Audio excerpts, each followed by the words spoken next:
School elementary school बांसिदाबाद में मौजूद आहियूं। हिते पाक आर्मीअ खां यकजहती तौर उस्तादनि ऐं शागिर्दनि तरफ़ां रैली कढी वई आहे। हिते उस्ताद ऐं शागिर्द मौजूद आहिनि। वाजिद बा वॾी तव्हांजी महिरबानी। अॼु बहुहुकुम असांखे डीओ साहिबान ऐं तालका एजुकेशन 7 जे तरफ़ां हुकुम थियो, जेको असां अॼु रैली कढी रहिया आहियूं। असां पाक फौज सां शाना बशाना बीठल आहियूं ऐं दहशतगर्दी नामंज़ूर आहे। जेके अफ़गानिस्तान जा ये बेरहमाना ऐं जेके हमला थियनि था, असां उनजो भरपूर जवाब ॾियण लाइ तैयार आहियूं ऐं असां पाक फौज जी हिमायत में रैली कयूं था। पाक फौज जिंदाबाद, पाकिस्तान जिंदाबाद।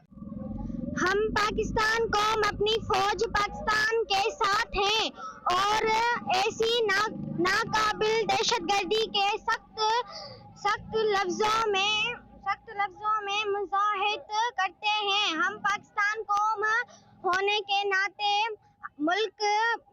मुल्क में ये दहशतगर्दी बिल्कुल मंजूर नहीं करते।